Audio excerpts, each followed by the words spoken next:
Bounce. Mr. Bounce by Roger Hargreaves. Do you like these Mr. Men stories? If you do, you can buy a few for yourself on the Mr. Men website or in your local library. Mr. Bounce was very small and like a rubber ball. He couldn't keep himself on the ground. He bounced all over the place. And, as you can imagine, that makes things rather difficult. Last week, for instance, Mr. Bounce was walking out when he came to a farm. He climbed over the farm gate, and you can guess what happened next, can't you? He jumped from the gate and bounced right into the duck pond. Bounce went Mr. Bounce, splash went Mr. Bounce, quack went the ducks.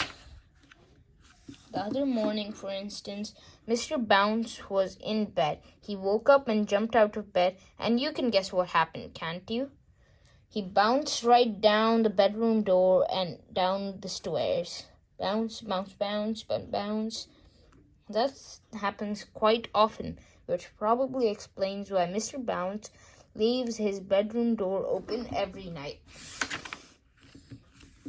After he had picked himself up, Mr. Bounce went into the living room and he sat down to think. Bounce. Mr. Bounce bounced off his chair and banged his head on the ceiling. Bang went Mr. Bounce on his head. Ouch, said Mr. Bounce. This is ridiculous, Mr. Brown thought to himself, rubbing his head. I must do something to stop all of this bouncing, he thought. I know, he thought, and I'll go see the doctor. So after breakfast, Mr. Bounce set off to his nearest doctor. He was passing by on a tennis court when he tripped over a pebble. He bounced, and he bounced onto the tennis court, where two children were playing tennis.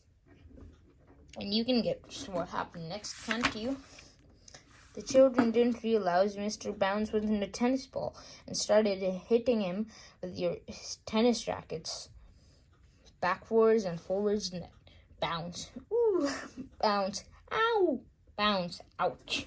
Poor Mr. Bounce. Eventually, one of the kids hit Mr. Bounce so hard, he bounced right out of the tennis court. Mr. Bounce bounced down the roads of the town. Oh dear, he said, feeling very sorry for himself. Being bounced black and blue. A bus was coming along the road, and Mr. Bounce decided that was the safest place for him, and he would be on it.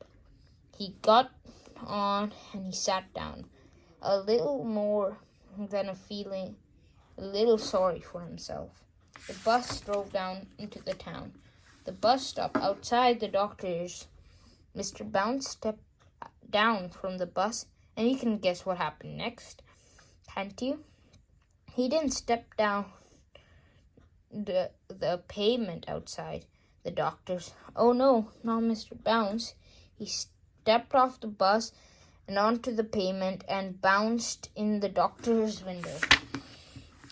Dr. Make-You-Well was sitting on his desk enjoying his mid-morning cup of coffee. Mr. Bounce sailed through the open window and landed. And, well, you can guess where he landed, can't you? That's right. Splash, he went into the coffee. Ouch, squeaked Mr. Bounce. The coffee was rather hot. Oh, good heavens, exclaimed Make-You-Well.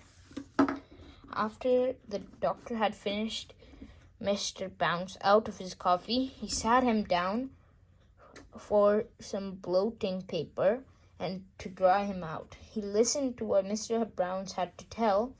So, you see, said Mr. Bounce finally, you must give me something to stop me bouncing all over the place. Wondered the doctor.